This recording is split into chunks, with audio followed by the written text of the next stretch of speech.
제 뱃살 살덩이가 오랫동안 빠지지 못했던 이유를 알아냈습니다.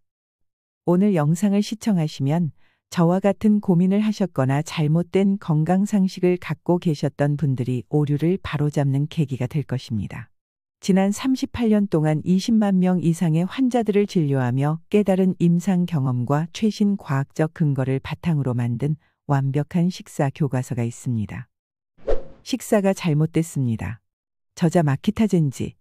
아마존 베스트셀러답게 제가 지금까지 알고 있던 건강 상식의 많은 부분이 아주 틀리거나 최신 정보를 반영하지 못한 것들이 있음을 깨닫게 해준 유익한 책이었습니다. 그는 현대 사회에서 다양한 형태로 건강이 나빠지는 원인의 90%는 근본적으로 혈당치 문제 때문이라고 말합니다. 높은 혈당치는 비만을 낳으며 초조감부터 암, 치매까지 만병의 근원이기 때문에 인체의 메커니즘을 따르는 최강의 식사는 혈당치를 관리하는 식사라고 하는데요. 저에게는 신선한 충격이었던 수많은 임상 경험과 의학 자료로 정리된 새로운 상식 부분을 요약해 드리겠습니다. 10가지 새로운 상식. 1. 탄수화물이 살찌는 주된 원인. 살찌는 원인은 육류도 지질도 아니다. 무제한으로 먹을 수 있는 스테이크와 한 그릇의 메밀국수. 다이어트를 하겠다고 결심했다면 어떤 것을 드시겠어요? 보통은 후자를 고르실 텐데요. 저자는 말합니다. 메밀국수 한 그릇을 먹고 배고픔을 참아도 체중은 줄지 않는다. 한편 스테이크를 선택해 고기와 샐러드를 배부르도록 먹은 사람은 살이 찌기보다는 오히려 빠진다. 살이 찌는 주된 원인은 탄수화물이다. 기름을 듬뿍 써서 조리한 육류나 생선은 먹어도 살이 찌지 않는데 밥을 먹으면 쉽게 살이 찐다. 설탕이 들어간 과자나 청량음료는 물론 밥빵, 면류에서 섭취하는 탄수화물을 어떻게 줄일 것인가. 이것이야말로 비만과 온갖 질병을 막기 위한 핵심 과제다. 2. 칼로리와 비만은 무관하다. 흔히 비만의 기미가 보이는 사람에게는 칼로리를 제한하라고 한다. 하지만 식사량을 줄이며 칼로리를 제한하더라도 허기에 시달릴 뿐 큰 효과를 기대하기 어렵다. 비만은 혈당치가 올라감으로써 일어나는 현상이며 혈당치를 올리는 탄수화물을 삼가면 자연스럽게 살이 빠진다. 이것이 비만의 진실이다. 이른바 칼로리설을 주장하는 영양사는 소비 칼로리보다 섭취 칼로리를 줄이면 살이 빠진다고 하지만 우리 몸은 그렇게 단순하지 않다. 만약 그것이 진실이라면 애주가는 모두 뚱보가 되었을 것이다. 알코올은 하나같이 고칼로리니까. 매일 위스키를 반병씩 마시는데도 마른 사람이 당신의 주변에도 있을 것이다. 반병이면 800kcal는 좋게 되는데도 살이 찌지 않는 이유는 위스키에는 탄수화물이 거의 들어있지 않기 때문이다. 한편 감자를 먹으면서 맥주를 벌컥벌컥 마시는 독일인이 살이 찌는 까닭은 감자에도 맥주에도 탄수화물이 많기 때문이다. 다시 말해 다이어트에 칼로리를 들먹거리는 것은 터무니없는 난센스다. 3. 지방은 먹어도 살찌지 않는다. 먹어도 몸속에 그대로 남아있지 않는다. 비만과 칼로리를 연관 짓고 싶어하는 사람들에게 지방은 그야말로 필요하기다. 그들은 기름을 쓴 요리나 지방이 많은 육류와 생선을 먹으면 살이 찐다고 믿는다. 왜냐하면 지방은 칼로리가 높기 때문이다. 하지만 비만의 원인은 혈당치를 올리는 탄수화물이다. 애초에 지방을 먹었다고 해서 그것이 그대로 몸의 지방이 될 리 없다. 먹은 것은 소화, 흡수 과정을 거쳐 분해 합성되어 새로운 물질로 변화한다. 그렇기에 탄수화물이 몸속에서 지방으로 바뀌는 것이다. 게다가 지방은 과식하면 변으로 배출되어 의외로 몸속에 남지 않는다. 반면에 탄수화물은 100% 몸속에 흡수된다. 지방은 살이 찐다는 오해는 버리자. 4. 콜레스테롤 수치는 식사로 바뀌지 않는다. 식사로 조절할 수 있는 수치는 10%. 콜레스테롤 수치가 높으니 달걀이나 육류는 삼가세요. 40 가까이 되면 의사에게서 이런 말을 자주 듣게 된다.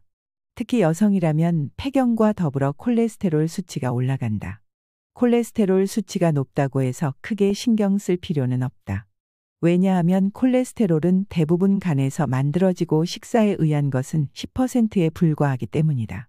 즉 식사로 콜레스테롤 수치를 조절하려는 노력은 헛된 일이나 다름없다. 콜레스테롤 수치가 걱정스럽다면 제대로 검사를 받아야지 식사로 해결하자며 쓸데없이 핏대를 올릴 필요가 없다. 과식은 금물이지만 달걀이나 육류에도 우수한 영양소가 듬뿍 들어있다. 이상한 제한을 두기보다 제대로 섭취하자. 5. 단백질 보충제가 신장을 망친다. 과도한 섭취는 오히려 역효과. 헬스클럽에 가면 단백질 보충제니 아미노산 보충제니 하는 분말을 물에 타서 섭취하는 사람을 자주 볼 수 있다. 특히 남성 중에 그런 사람이 많다. 만약 그렇다면 당장 그만두기 바란다. 이런 인공적인 식품에는 자연식품과는 비교할 수 없을 만큼 많은 단백질이 들어있다. 단백질에 의해 몸속에서 생성하는 요소질소 같은 독소는 신장에서 여과되어 오줌으로 배출된다. 인공적으로 다량의 단백질을 섭취하면 몸속에서 독소를 여과하다 신장에 무리가 가서 심각한 피해를 입을 수 있다. 단백질을 다량으로 섭취하면 뼈에 나쁜 영향을 미친다는 연구 결과도 있다. 단백질 보충제나 아미노산 보충제 같은 인공적인 식품으로 건강한 몸을 만들겠다는 생각은 착각이다.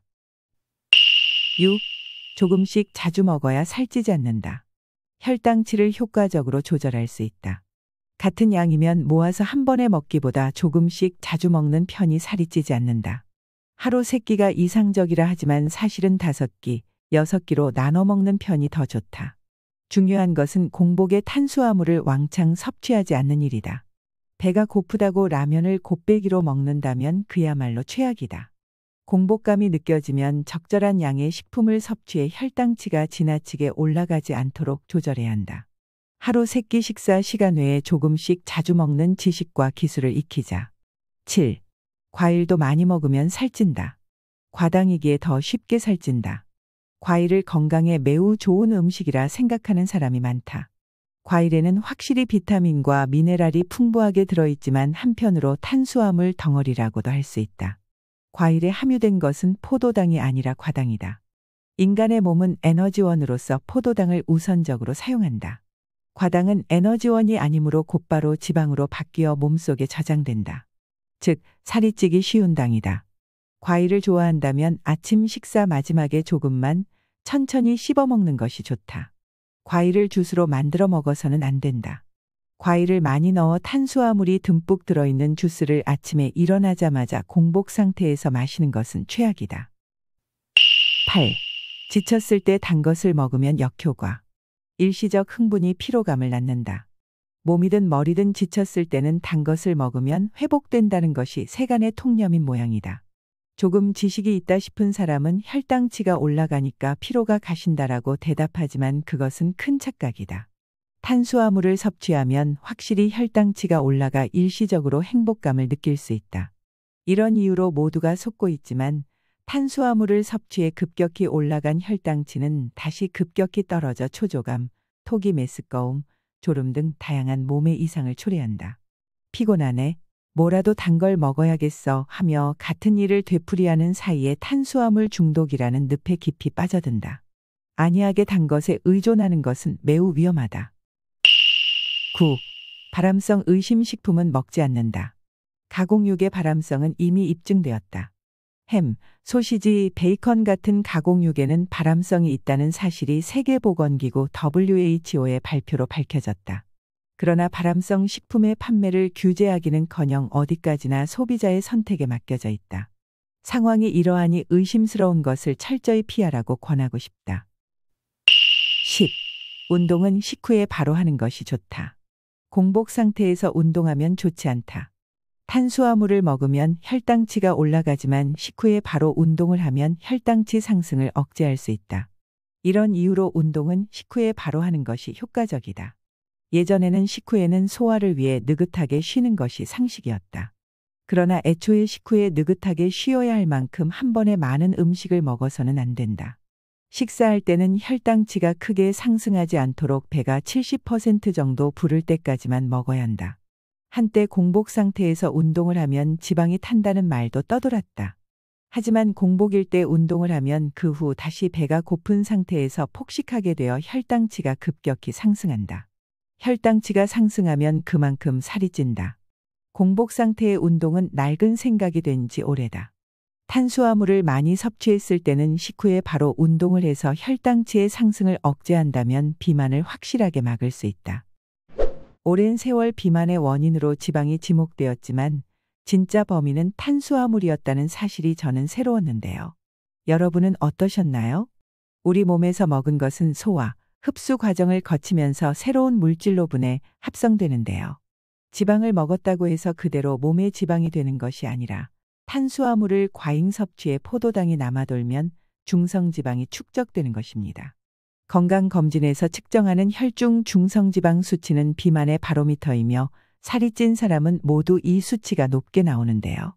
살을 빼면 중성지방 수치는 금방 내려가니 두려워할 필요는 없다고 합니다.